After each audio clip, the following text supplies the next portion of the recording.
experience an obstacle or challenge, I'm going to move past it. I'm going to shatter that glass ceiling and I'm going to keep going. It hurts to smash a glass ceiling.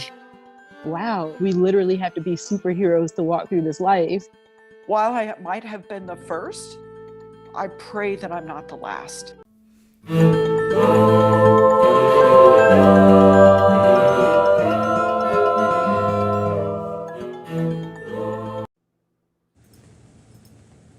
When I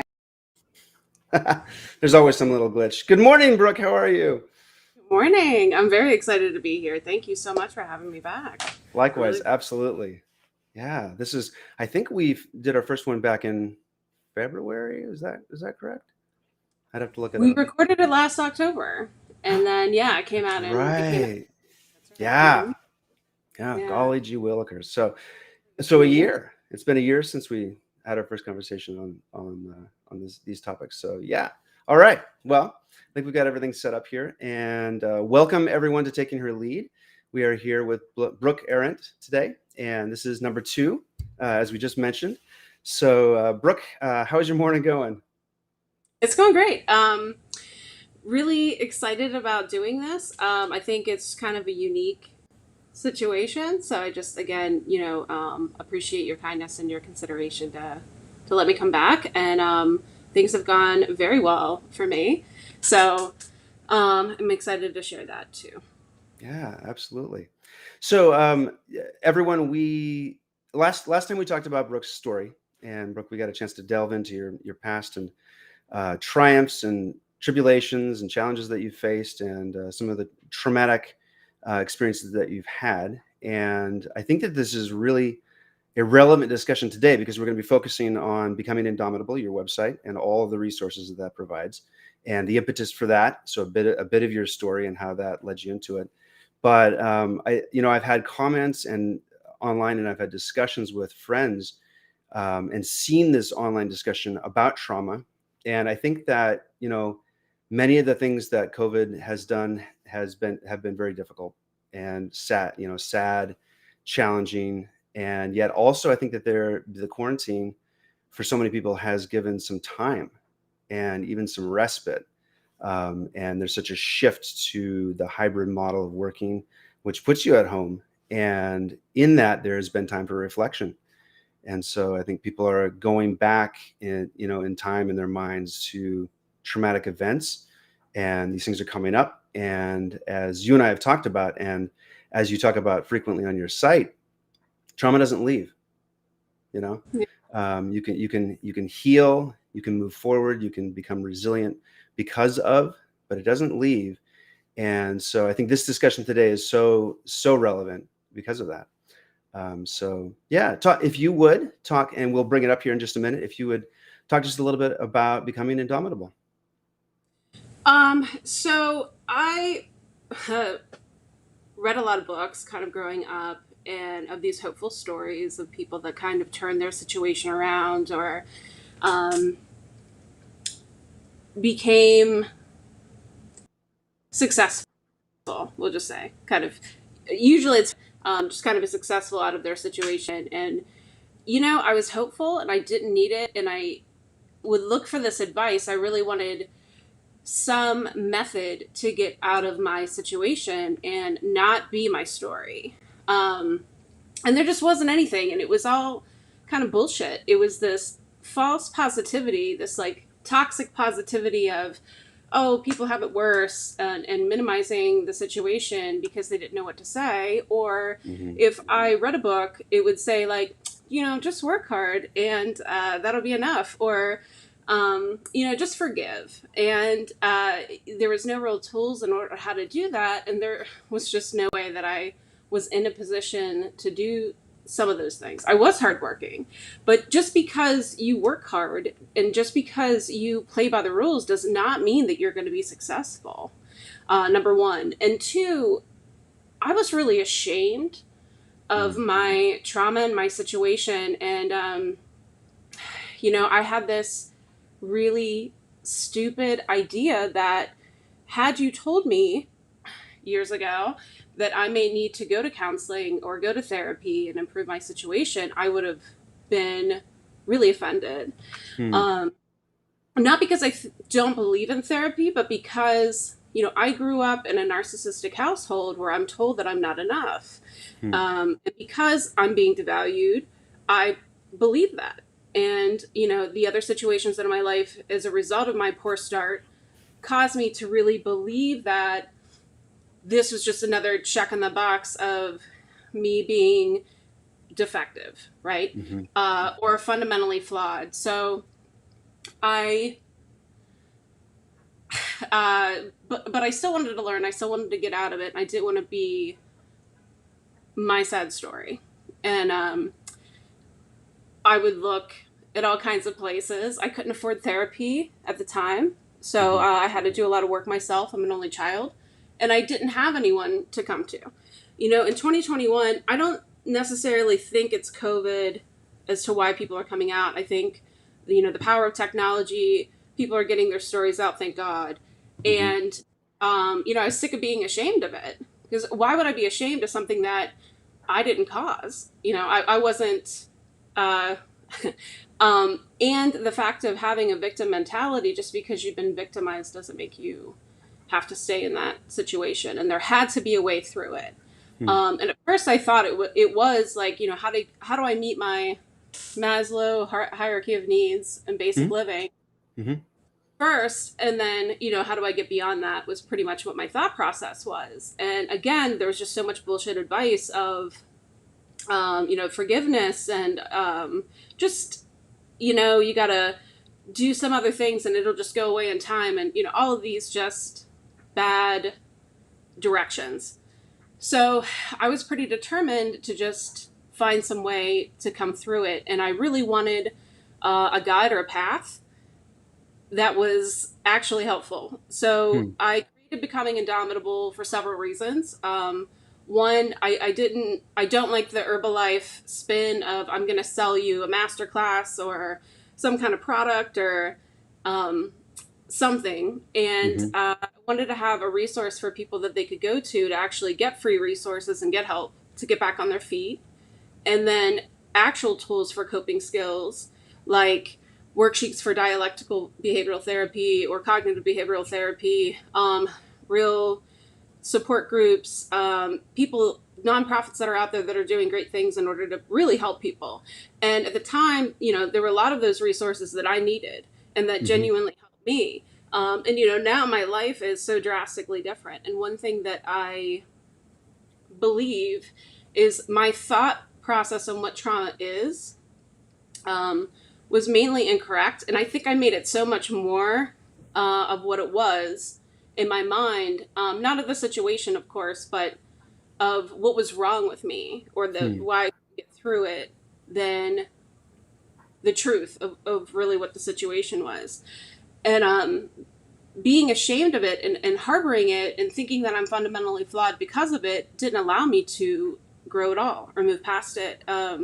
It certainly didn't help me become a better version of myself. And I think, especially in social media, because people are so vain, that they're stuck in the um, how they, the process of how they look Hmm. and how they seem and not how they are. And I Hmm. think everyone should really be focused on how they are. If you're able to come through it, if that's great. But once you come through it, how are you still dealing with things? Especially if you're a parent, and with ACEs, the cycle of abuse continues, Hmm. and working hard to put a stop to that takes tools. It takes resources. Therapy is great, and highly recommend it, especially with good therapists. But sometimes it's hard to connect to a therapist, especially if they don't have experience with trauma. Hmm. Um, and a lot of the resources, even with therapy, I had found myself. And, I worked through them, of course, but doing that research and understanding your situation, understanding your needs was vital. Hmm. So, Hmm. as far as forgiveness goes, when people would tell me that, I would think, what am I supposed to say? Like, you're forgiven.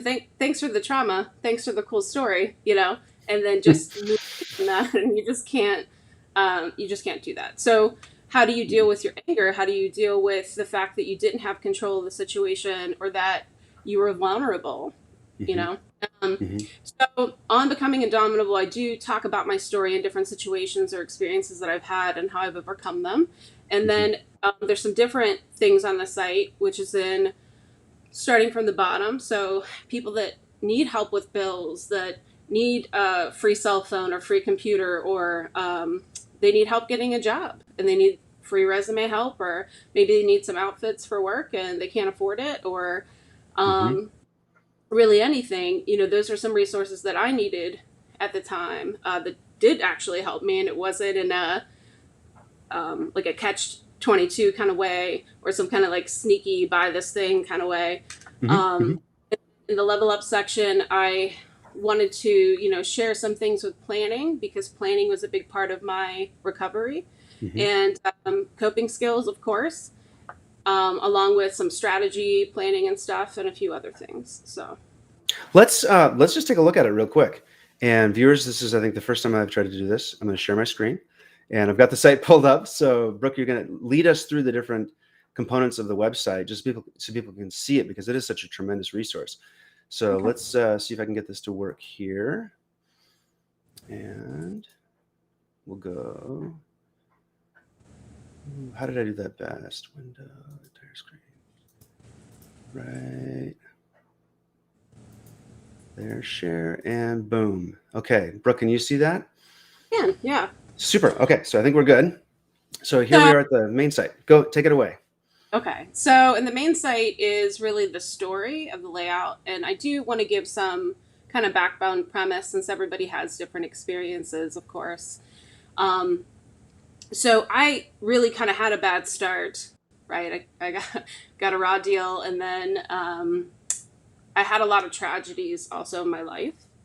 So starting out, and I think it's important before we go into the site, I'm gonna shift back real quick here and go like this. So it's just you and I. There it go. Yeah, please continue, and then we'll go right back to it.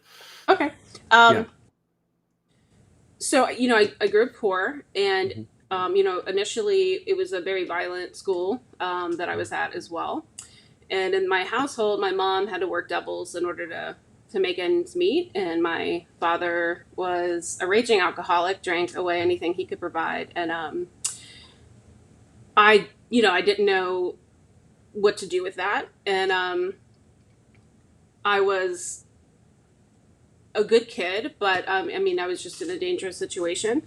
And because my mother would have to work overnight a lot of the times, she left me with some people that she had met at her church. But unfortunately, the husband had molested me from like ages 5 until 12.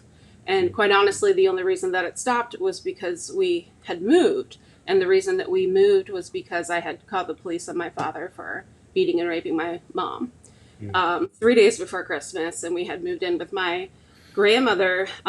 I moved to a new state at that time because I'm originally from Pennsylvania.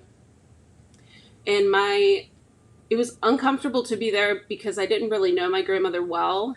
And also 2 years beforehand, my grandfather had shot himself in the house we were moving into. So that was just, uncomfortable. And like I said, growing up in kind of that dysfunctional household, you didn't know if you were going to have heat or electricity. We didn't have air conditioning. My bedroom was exposed drywall, but we still had a home. I still had a place to sleep, even though it was a tumultuous situation. And my mother had stayed in that marriage for 18 years. And I think part of that was because of, the pressure to, one, you just kind of had to take it and put up with it during that time as a woman. And she couldn't leave. And she didn't have support from her family to get divorced. They were Catholic, and it just wasn't acceptable. And, at this point, it's just kind of a raw deal, right? And I didn't get any idea of how to have good perspectives or know the good role models, I would say, really at this point, right? So, we move, and 2 months into the new move, my mom starts dating somebody else who, he's not physically abusive, but he's very controlling and manipulating and cunning and lying. So very Machiavellian. Mhm. And it was kind of bizarre because, so in the 70s, just to give some perspective, people would fight seatbelt laws because they didn't want the government to tell them to wear their seatbelt. Mhm. Okay. So I think he was one of those people. And just to put some gravity around it, he would say, oh, you know, people have a better chance of living in a car accident without a seatbelt than they do with a seatbelt, you know. And I'm like, well, what meme did you get that statistic from? You know, like, what an idiot. And he went so far as he would go to the doctor and he would get like a letter to say that he doesn't have to wear his seatbelt because he had a broken back, which he didn't. You know, he lied about that. And Okay. when we didn't know that, you know, that he didn't, but he was so convicted, right, in his bullshit, and didn't really care how it was impacting other people. And he would force my mom not to wear a seatbelt as well in the car, which I thought was bizarre. And, you know, here's a woman who has been so abused and manipulated anyway. And she's such a great example of ACEs in a bad cycle of abuse, right? Mhm. Her father Mhm. beat her and was abusive. She dated a lot of guys that were abusive, and, you know, cycle repeats, right? Yeah. Yeah. Yeah. And because he wasn't physically abusive, people didn't understand what that meant. You know, emotional abuse was bullshit then, and nobody was going to look into it or try and get better, right? Number one. And then Mhm. you have no support system. There's no information. You know, I couldn't go to Amazon and get a coping skills book or a workbook or something, Not so right? much. Yeah. That time, right? And you know, you're a kid, so you're just trying to deal with it. And you know, at the new school, I was fat, so I got bullied, and I had a lot of I didn't have a lot of adjustment issues there, but I was a really quiet, withdrawn person. I Mhm. isolated a lot. I wasn't into drugs. I didn't become an alcoholic. I didn't go to addiction or anything like that. Um, Can I ask I why you think that was that you didn't? I wanted to have a good life. I didn't want to continue to have problems that I made myself because I felt like I had enough problems. Number one, two, Fair. I hated the situation that I was in, and I had literally no control of that situation at that time. So Mhm. I could choose to numb myself and try to stay stuck, or I could try to my best to get out of the situation. And what Hmm. I mean by that is when people experience trauma, and I don't care who you are, you focus all of your time and your energy to numbing yourself and coping, right? Which is Mhm. why you do drugs, which is why you get drunk, which is why you do whatever. Um, and you're not planning ahead. And by not planning ahead, that is, you know, very vital, of course, to your success and your longevity. But it also allows you the freedom to break free from the mindset of where you're stuck at. And it Hmm. forces you to stay stuck because you're just chasing, trying to survive. You're chasing survival, Mhm. essentially. Mhm. Um, when you want to be chasing the ability to thrive, not just survive. Hmm.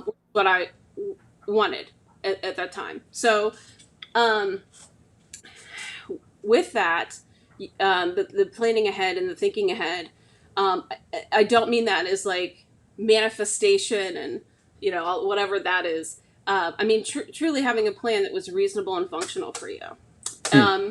With that, at the time, you know, I was caught up in the bullshit of the sad stories where people became these CEOs, and you know, people like Jeff Bezos, who actually was a millionaire before he started at Amazon. Who cares if he started in a garage? He had a ton of money, right? Um, and those kind of things, thinking that they were achievable for me, and Hmm. because I wasn't coming to those expectations or leveling up, so to speak, that I was a failure Hmm. because coming from narcissistic abuse, right? Not just physical and not just sexual and emotional, but understanding that I'm not going to make it. I'm not going to be this influencer, great person, whatever. And I need to be okay with that. And I Hmm. didn't know how to be okay with that. And I struggled with that a lot. And I had a lot of anger at that time that I had to deal with. But additionally, during that course of my life as a teenager, and I, you know, I shared this in the last episode, is I had made a list of qualities that I thought were important to have, that a Mhm. mother and a father should have, and then I blended it, and then I started to work to obtain that. Mhm. Now, by no means was I a martyr or an extraordinary person or a sweetheart or anything like that. It took me a while to get to compassion. It took me a Hmm. while to be considerate. I was a bitch. I was smart. I was popular, but that it gave me an ability to be mean to people that didn't deserve to be mean, right? Hmm. So Hmm. there was a lot of changes that I had to make based on my situation. And again, I was ashamed of it, because if you come from this broken home, that you're broken and Mhm. there's something, again, fundamentally wrong with you when there Mhm. wasn't, right? So this is at this stage in my life, this is different, because my stepfather is actually really controlling, right? So instead of not being home all the time like my father was, and being drunk, which he also was not an alcoholic or anything, my Hmm. stepfather, Hmm. he was really strict, and I was not allowed to watch TV in my bedroom. I wasn't Hmm. allowed to have friends over or be in after school activities. When I came home, I had to sit at the kitchen table and either do homework or chores, and those were my options. And it was like that every day. You couldn't be yourself. He was a very insecure person, and he would do what he could in order to get control. And the seatbelt is an excellent example of that, right? Mhm. You just went to these weird extreme lengths in order to not do something that you're told to do, Hmm. right? Like the vaccine, right? So um, it was an uncomfortable situation, and I hadn't healed from anything before that, because I went through these traumatic, tumultuous situations. And Survival. Yeah. and it's not the story of the time. I'm definitely skipping some things, but the That's okay. perspective is um, that those are setting you up for failure. And I was set up for failure at that time. Not because I was poor, not because I was living in, a bad area, an economically depressed area. Mhm. That had to do with it. It, Mhm. it had to do with, I had no financial responsibility or concept of financial stability. I Mhm. didn't know toxic traits well. I knew the big ones, right? That they shouldn't hit you or, Obvious ones. Yeah. but there were so many more subtle things that I was missing. Mhm. And I I couldn't work. I didn't know how to work on my car. I didn't know how to do basic anything. I wasn't given any tool to be successful.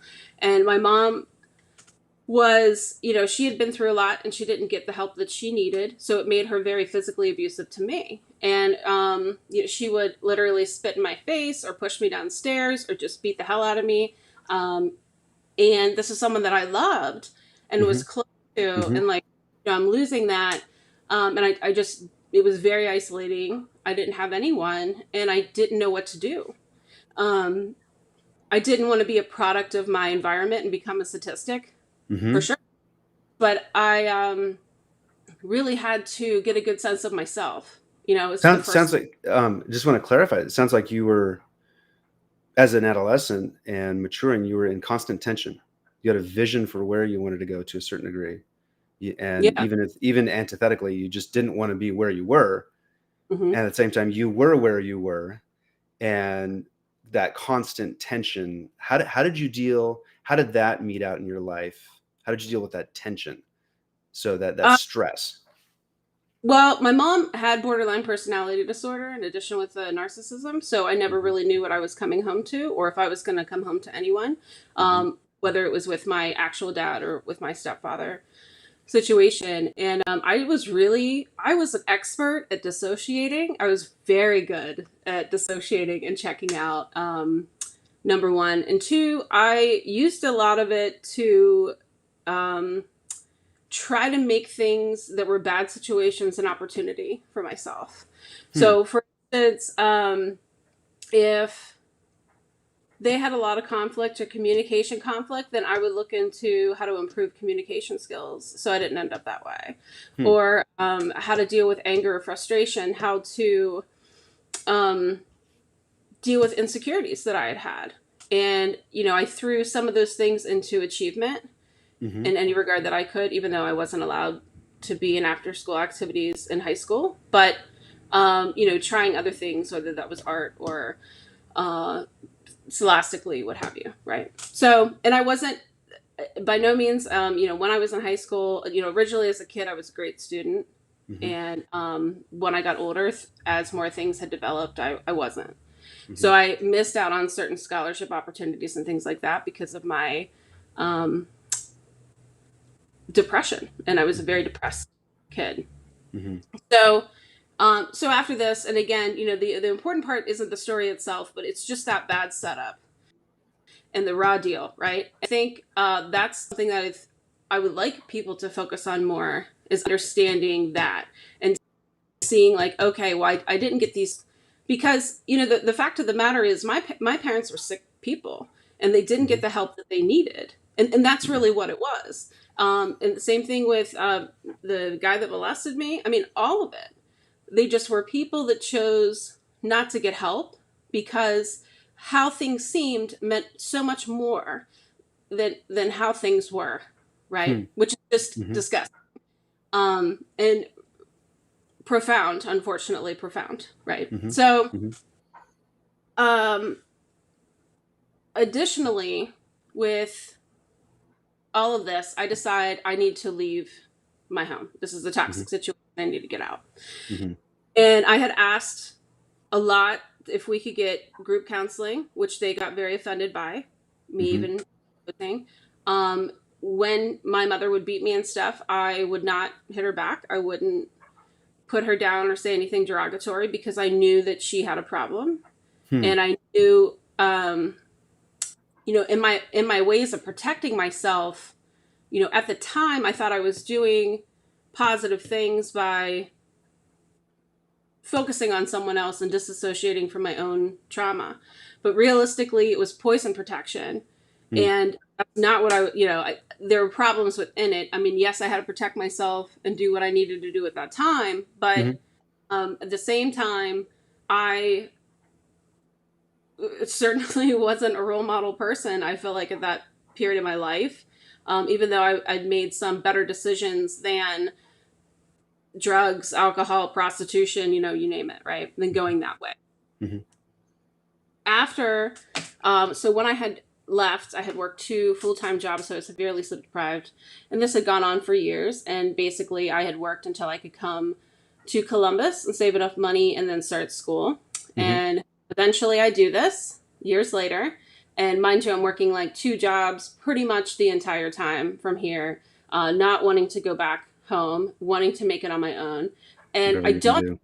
Yeah. I haven't gone to college. I don't have any money. I don't have any savings, which I think is very relatable to a lot of people that are out there. Hmm. And now I don't have a lot of time either because I'm dedicated to trying to survive, right? Hmm. Again, surviving. So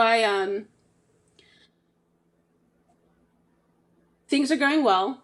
And in my first year of college, I get laid off, which is frustrating, but it wasn't like a huge deal. At this point, I feel like, well, I've gone through so much worse than this. I mean, this is just a bump in the road, basically. Hmm. Hmm. And get another job. Things are going great. I'm very successful in this role. I'm happy. And during this time period, I had cut my family off. I had been distancing myself for years before then. And, you can't, when people are in that narcissistic relationship, there is no winning There's no because, progress. Yeah. yeah, because they're Yeah. always, they're never going to be good enough. Mm-mm. And so I had said, like, look, if you can't get the help, if you're not going to do this with me, then I can't have a relationship with you. And it was a Yeah. hard thing to say, but I wanted to be well. Wellness was a focus for me. And I Hmm. really wanted to go to college. That was my dream as a child. I wanted to have a successful career, and I wanted to get over my stuff. I didn't want to be like, well, there's people that can get through it, and here's this overachieving person who's just trying to strive and get ahead. I wanted to have a life I was proud of and to be Healing. You wanted to have healing and fullness, and yeah. yeah, and I didn't want Yeah. it to be bullshit. I didn't want it to be an illusion. Hmm. So, um, things are going well, and then a couple years into it, I get a rare form of blood cancer, AML leukemia, Hmm. and I just want to say this because I'm sure a lot of healthcare people are going to be listening to this. I went to urgent care, who told me that I had mono, and when you have acute blood cancer, it's very important that you get to the hospital and get care that you need immediately, because your lifespan is only 4 to 6 months when you have AML leukemia. Wow. It's not like ALL. Your ability to get to 5 years is only 11%. If with a transplant, it's only 27%. So you have this really high probability of dying. So at the time, I had a boyfriend who, thank God, had taken me to the hospital. At one point, I had bronchosphagia, where I could understand you, but I couldn't talk to you. And I had a hard time text messaging him and just far. And, eventually I do. And thank God he gets me to the hospital, and I'm on my way of recovering. But because of the financial burden of medical expenses, I had to quit my job and go on Medicaid, Medicare, and Social Security disability. And when you do that, you can't have a savings, you can't have a 401k. You have to cash it out. So I had to do that to take care of bills anyway. And now here I am.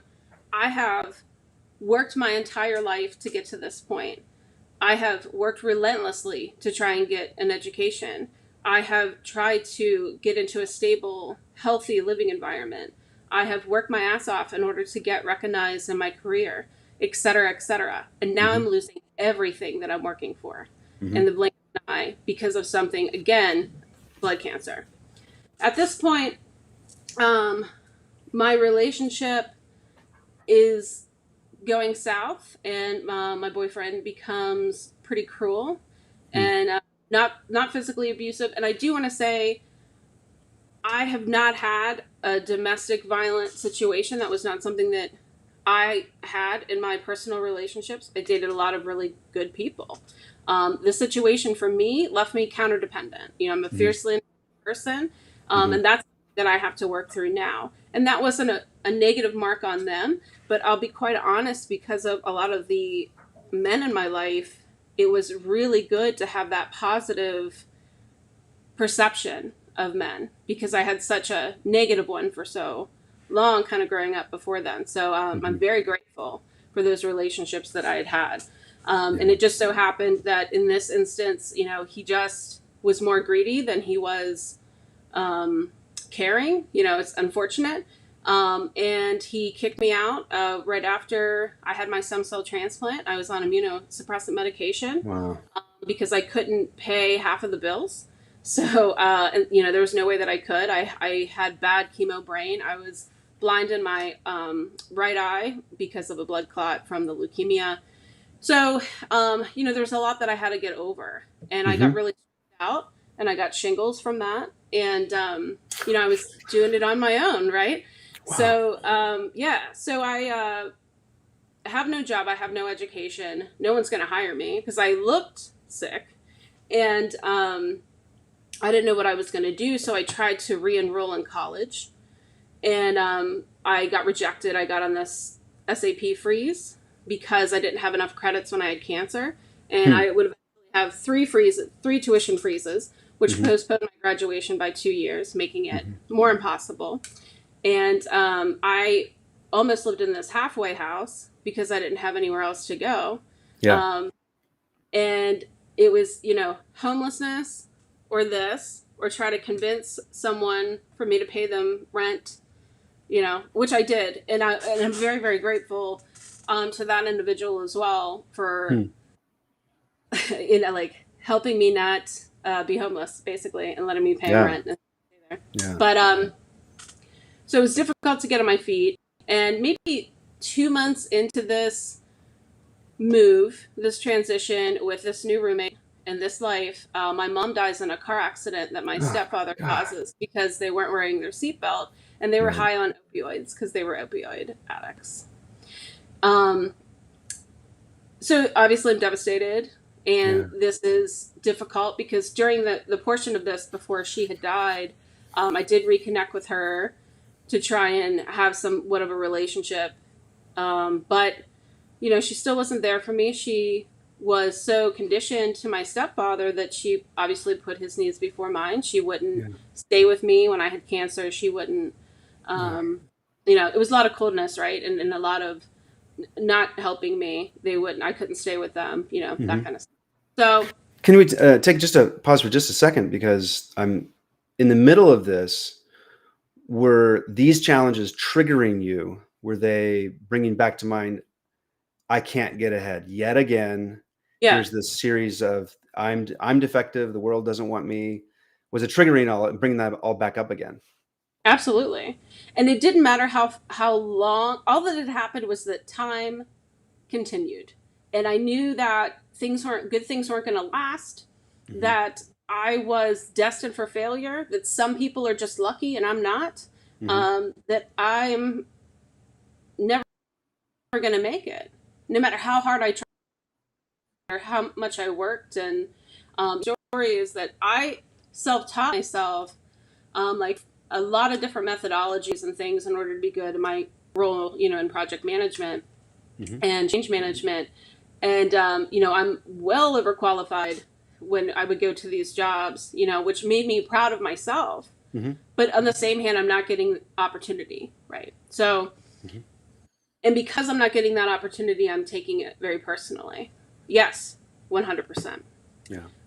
So after this, I again tried to go into school, and I have these freezes, and I'm still trying to get healthy because this has all happened in the span of a 6-month period. And I'm still not cured from leukemia, right? Mhm. Then I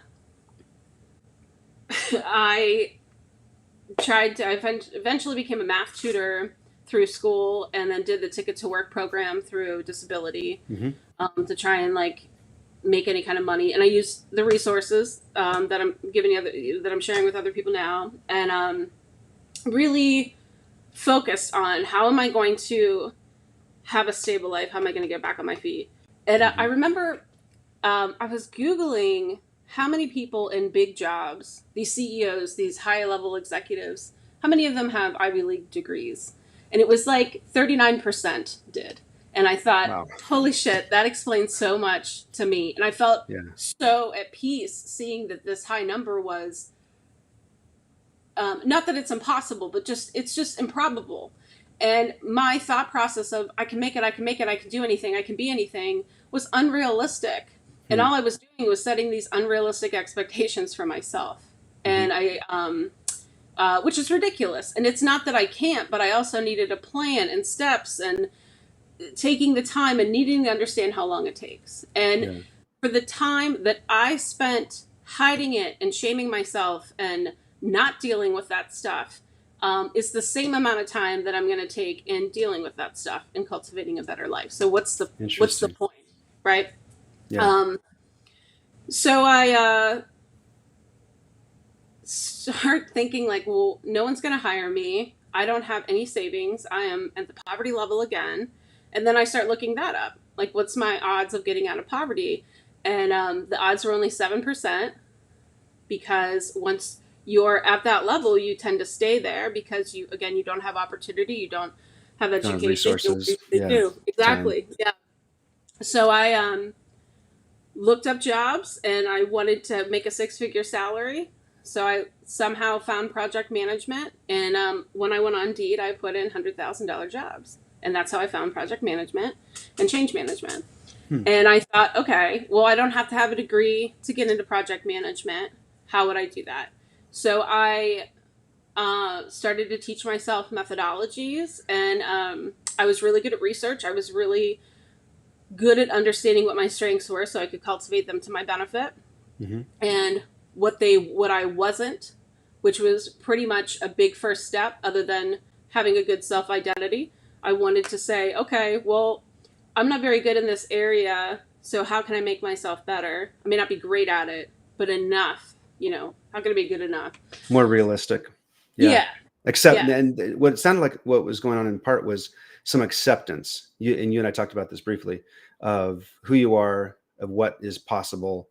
And I think what's interesting is that you have consistently sought to understand the context within which you were raised, the greater context of poverty, the greater context of trauma. And so those pieces you were constantly, up and down, but constantly gaining more perspective on and more information about. Um, Absolutely.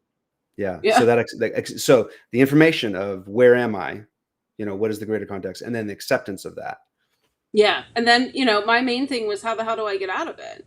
Yeah. I don't care about the sad story. I don't want to hear that you're here with me in this poverty level, in this shit situation, trying to overcome cancer by yourself, or whatever your fill in the blank situation story is. I want to know, how do you stop getting upset about it? How do you not get triggered? How do you have a normal life? How can you be a great leader with it? Like, what do I have to do? That's what I cared. And I had to cut through a lot of garbage in order to get there, unfortunately. So, with it, I decided to train myself. And the next thought I had was, okay, well, how can I possibly get into project management and prove myself? I couldn't do it with a big company because they would never talk to me. And I thought, okay, well, I have to do a startup. I have to do a small company.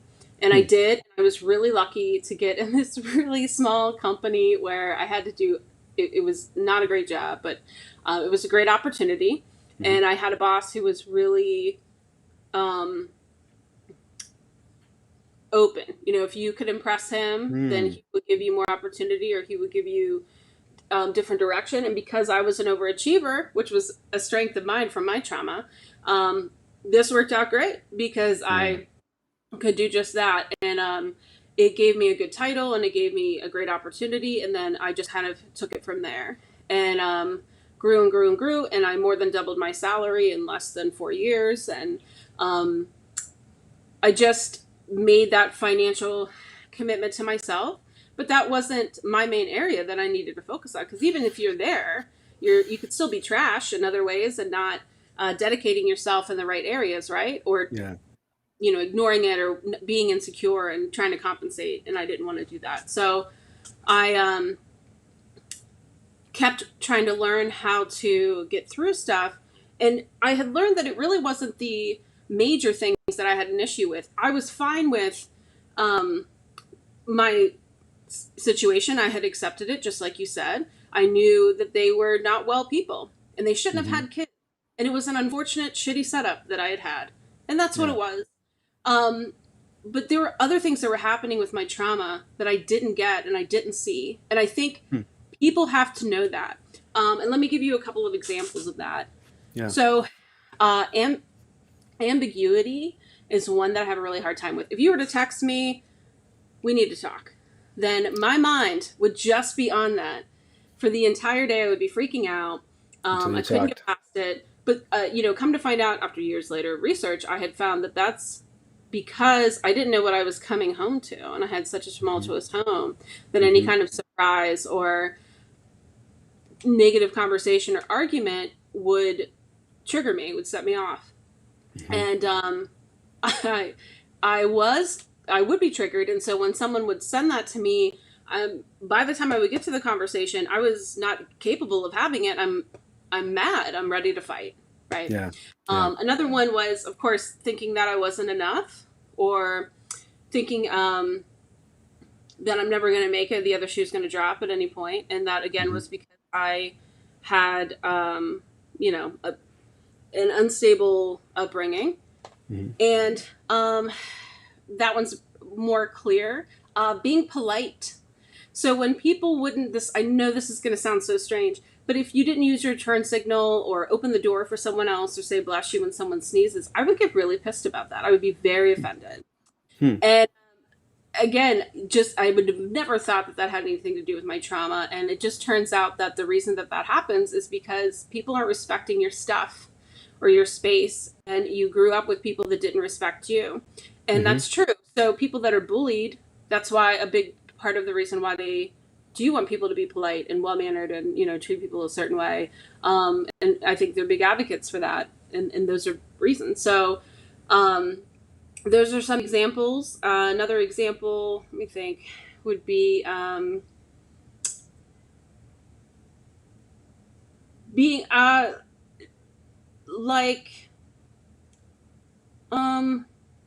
I'm never going to be enough, or having unrealistic expectations. Obviously, with a narcissist, that's going to be the case. But if you become really paranoid with it, why are people treating me this way? Why am, it's all about you. Yeah, when it's not about you. It's mainly because you had a neurotic parent and a narcissistic parent who did not give you support or comfort, and they were kind of cold or kept you at arm's length. And So I want to break in. So you were having some success at work in the various jobs, and this was over a period of a couple of years. You're healed up from leukemia, having okay. this success, but these traumatic operators are still affecting you. How are they affecting you daily? You talk about some exhibiting some anger, going into situations that are uncertain, ramped up already. Did that impact your career? Did that impact your relationships that you're having at work? What did that look like?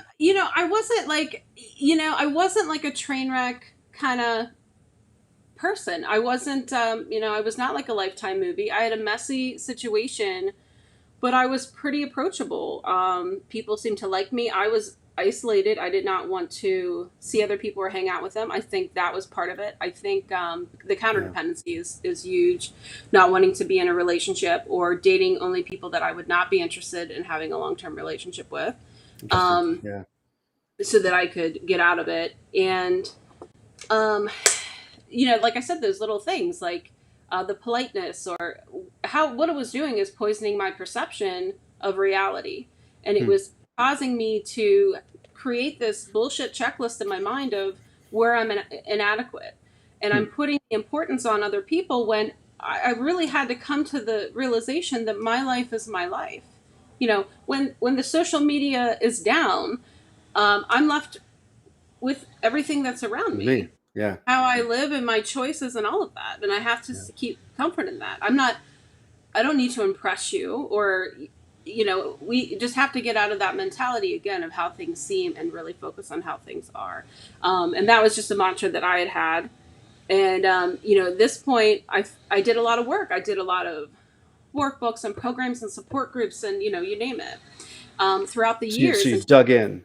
You dug I into, did. at that point. And until I could afford therapy. Yeah.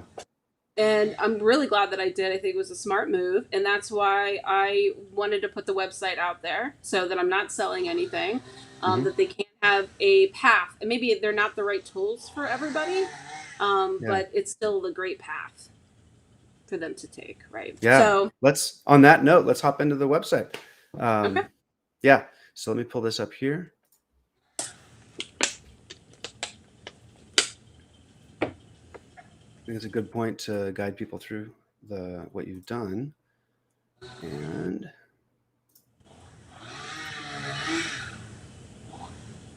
how do I pull it up? There we go. Can you see it okay? Okay, great. So we're back. Yeah. So scroll down for me, please. Mm-hmm. And you can click on poison protection. Is a good one. It's the second one in there. Survival mode, poison. Okay, great. And what an image is a little bit different, because there are different aspects of my life, from the initial trauma to the different tragedies, right? And of how I overcame. Brooke, you might want to run outside and ask the power mower or the blower guy to stop. Let me do that. Yeah, take a minute. That's totally okay. So viewers, this is real life, right? You have things like that happen outside, which I'm really glad for the engagement of video and modern Zoom because people have just gotten used to that. So thank you for your patience with that. But I can talk a little bit about the website. So we've got her blog, which she updates pretty frequently, and lots of insight. She'll take a section of her life and expound on how she healed from it, resources that she availed to herself and how to move forward. And so I really enjoyed reading the different entries that she's put there. And then if we kick over to Level Up, she has different sections, and she'll talk about this in just a second when she comes back after talking with the guy outside. Different sections here for planning, strategy, different strategies for moving forward. She talked a lot about planning because that's, components like making a vision board, setting goals, because, as the old adage goes, you can't hit a goal if you haven't set it. And then she goes into some of the coping skills that she's learned, and then looking the part, even image development, and how to develop your LinkedIn site. And so it's comprehensive and hits on a lot of different components. that are important for developing your career. It's really broad, and I've enjoyed looking through it. So we're going to just put this on pause for just 2 seconds here. And I'm going to stop sharing my screen so you guys aren't seeing limitless images there. Brooke, are we okay?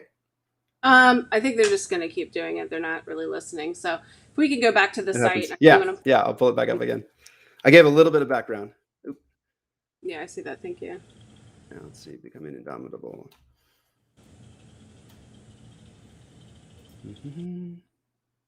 Okay, let's try this one more time.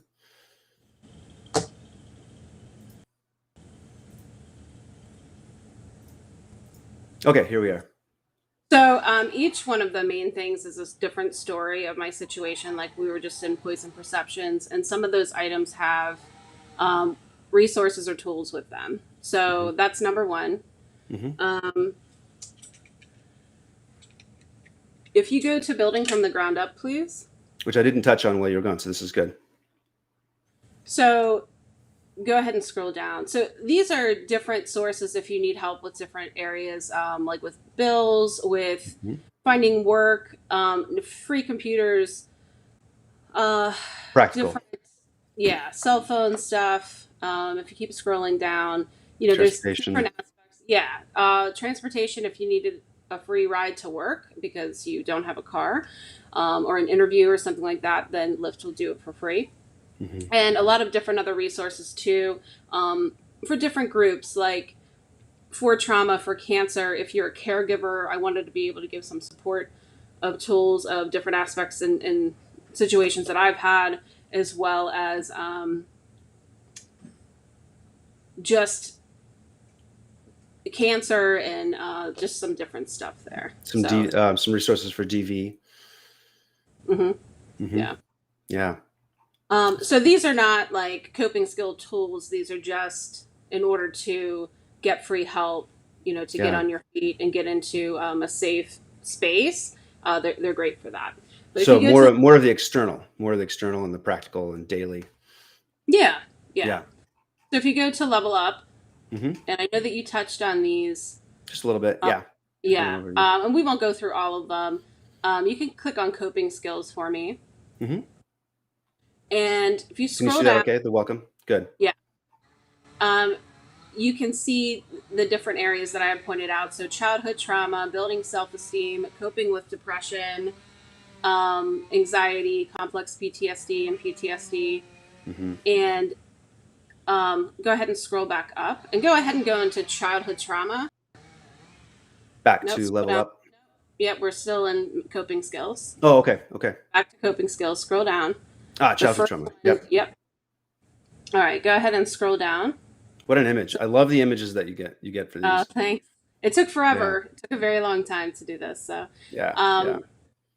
So I did want to talk a little bit about the impact of ACEs and obviously how traumatic trauma is and how it can affect you long term, right? So it obviously has effect on inflammation, and inflammation leads to a lot of autoimmune diseases. There are 108 autoimmune diseases, most of which are not curable.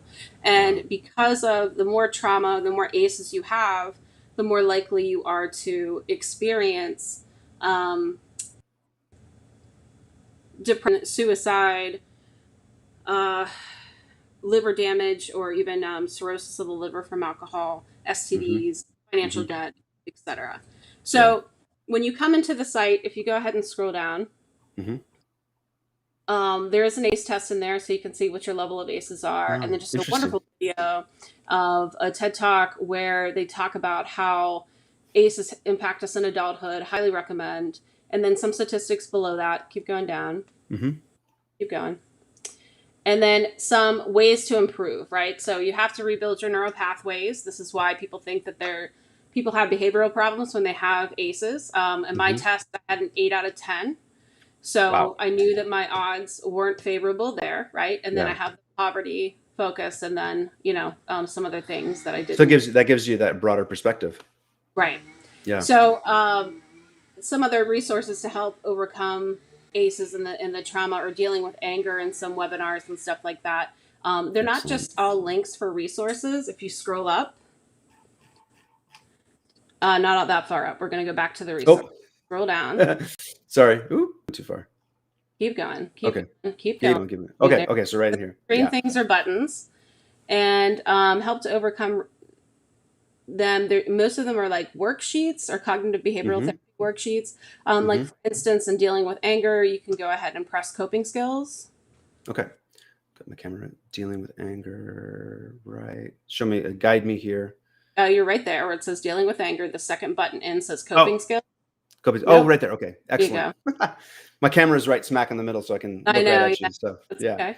So if Yeah. you make like here's a worksheet in order to start doing some coping skills to deal with that. If you go back to the site, a lot of things are like how to deal with actual forgiveness, of which there's a workbook in there of how to deal with forgiveness. I can't read it because it's too small, but I think it's resources to help overcome ACEs. Is there a forgiveness worksheet in there? Go ahead and click on. Yeah, resources to overcome ACEs. Go back up to ACEs. Oh, right there. And I'm not seeing it. Okay. So that's okay. Anyway, the point is that there's a bunch of different worksheets that you can work on. Obviously, this is a blog as well, so things will keep being added to it, and different points will be added to it. Let's get out of this and let's go to depression. I'm actually going to pull it up on my screen because I can't. That's okay. Yeah, and then I'll have it and you can see it. So back under coping skills. Coping skills, yep. Okay. And then we're going to go coping with depression. Coping with depression. Great. There. All right. And then if you scroll down past the video, so we're going to go down.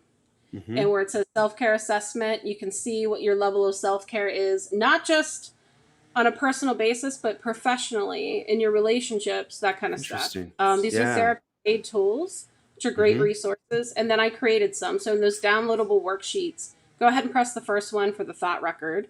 Thought record. Okay. So here is truly a cognitive behavioral technique in order to help change and challenge your negative thoughts. So that way you can kind of not hold on to things so much or make it a negative relationship because it helps you shape perspective. Interesting. If you go back, some other resources I have in there as well is embracing change, blaming, how to get out of bed, even with major depressive disorder. Yeah. Okay, for work through negative mindset, there's a learning self-compassion button. It says work through negative mindsets. There you go. Yeah. This is a site. It's not an actual tool just because there's so much information for the Center of Clinical Interventions, and it does teach you how to cope and kind of work through those things, and it gives you a true resource for it. But it's fabulous.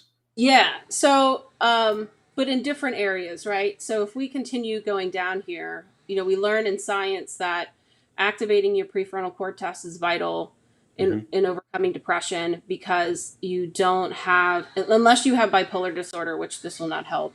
But it's good to know, good to delineate. Yeah. Yeah. So improving your mood outside of, unhealthy mechanisms, there's some free games in there in order to help build your prefrontal cortex. I have some videos on meditation and learning mindfulness, and of course some different support groups and training. Some of these things are not addictions that I've had, but other people that I've known that's gone through it, and they feel that they're reliable resources. I also wanted to have resources for LGBTQIA plus, different races as well, and postpartum depression. Additionally, I'm not a mother, and I do respect people that are single parents. It's very hard to raise kids or feel connection sometimes to other grown-ups. So, the point is with everything in the coping skills, there's some kind of supportive tool, and you don't have to buy anything.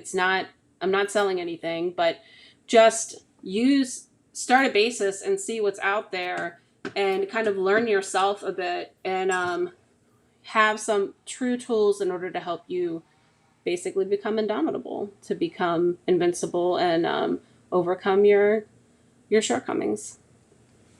I love it. This whole journey of to go back to our understanding of the greater context, so my culture, my family, where my family comes from, my heritage, the lineage, what does it look like to have healthy parents? So that model, Oh, so that greater perspective. And then within that, I think it causes you to look, oh, so I am this way because of these factors, and my community is this way because of these factors. It doesn't have to be this way for me all forever. that's right. And what I want to note is that I think you have used the stress, the dissonance of I'm here, I want to be there, to motivate you. And I think that choice is profound and pivotal for people who have experienced a lot of trauma, that, rather than it motivating addiction and motivating all of the behaviors around that and motivating anger and, which is secondary emotion, but, motivating those different behaviors, motivating the behavior of moving forward and getting those resources. So this is a shortcut. And I love it, because you're saying, hey, I've gone through these things and I've developed these resources here. Just kind of take the leap and gain the perspective right now, gain some healing, which is a process. Yeah. And it's a process for the rest of your life, and you have to become to terms with that. And I really hate the saying when people say, it just makes you stronger, and that kind of, I guess, toxic positivity bullshit. No, it doesn't necessarily make you stronger. It doesn't. It's the whole reason that I have these issues, right? And I may not have been extremely self-destructed. I did smoke cigarettes. I was addicted to that, and I'm overweight, so there's that. But I wasn't, I wasn't a broken person. Like I said, it's not a lifetime movie for most people. I think most people that go through trauma do go into the healthcare field because, one, it's really hard. And two, because they had to learn how to take care of themselves, and it makes them a lot more qualified to take care of other people. Mm-hmm. So you have to change that idea of what trauma even means, and what the hell you're doing to yourself, and what are you really protecting? Are you actually helping yourself be the best part of you, or are you just working on how things seem? Yeah. Going to the gym, eating right, and exercising, very important fundamental things that people do without a concern, and they'll push it, and they'll talk about their gluten-free lifestyle or whatever it is that they're doing. But trauma is just a faux pas that you just don't talk about. And I think it's great that in 2021 people are doing that. I think it's stupid to hold on to it and say that you're not affected by the things that have happened in your life. And I'm not 100%, the things that I have to work on, but the things that I have to work on aren't major in the eyes of normal stigma. They're, how do I let go and not get frustrated? How do I know red flags that aren't obvious red flags that I would see on TV? I'm a huge true crime fan, right? And those are obviously red flags there, right? But there's so many more subtle things that get you to that point. And I don't want to be bad in relationships, because I've had bad relationships growing up. And I don't want to be a bad boss or leader. I want to be someone that you can trust and be reliable. And it takes effort to do that. It takes effort to be honest with yourself. And for a long time I wasn't, because I was so ashamed. So I just ask the people that are listening that you take a step back and see the quality of life that you have and the quality of life that you want, and if you're really on the path to getting there. And if you're not, there's so many resources out there. There's so many people that do want to help you, and you're definitely not alone. So I love it. Yeah. This has been learning for me. And Brooke, thank you for taking the time. What a treasure you are. And Thank you for authoring and curating Becoming Indomitable. I'm going to check out more of it. We all have trauma. We all live through things. And I think that's one final thought that I have, is just that, there are people like yourself and even to more severe degrees who have lived through very significant trauma and have that work to do. But I want to say that that's not to say that trauma doesn't affect everyone to a certain degree. We all live through stuff, and digging into, I've often thought to myself and had discussions with other people, just where we say everybody needs a counselor. At some point, everyone needs a therapist for that outside input. It's not like you said when you brought it up with your parents, probably touched on major shame, and the triggers around that, and a lack of healing. And how can you possibly say that we're not okay? Because we're, trying to look like we're okay. We are okay. All that goes into that. So you were touching on that, but being reflective, being able to metacognate, look, think about the way we behave, think about our perspectives on things is huge. So thanks for being an advocate for that. Mm-hmm. Yeah, thank you again for having me and just putting it out there. And if any listener, if the site doesn't appeal to you, but you think that it can help someone else, if they're in need of a safe place to stay or a safe outlet area, please share the site. If any of the tools, it doesn't have to just be coping skills. It could be planning or strategy, what have you. I hope that they serve you. The how-to section is not completed yet, but it will be within the next week. So that's fabulous. And this is something, so you're doing the blog posts, but also you're curating and bringing on new resources as you find them, correct? Yeah. Like for the coping skills section, I don't have, dealing with narcissists or working with narcissists. With my mom, it was something that I didn't realize. I did think that narcissism was a thing that was more male than female, because I didn't have any, I had a frame of perspective, and there was a lot of things that she would be doing that I didn't realize were destructive to me and making me question my worth, or even my sanity. Gaslighting is an an understatement relationship. Yeah. Oh, yeah, okay. and it Yeah. definitely is it.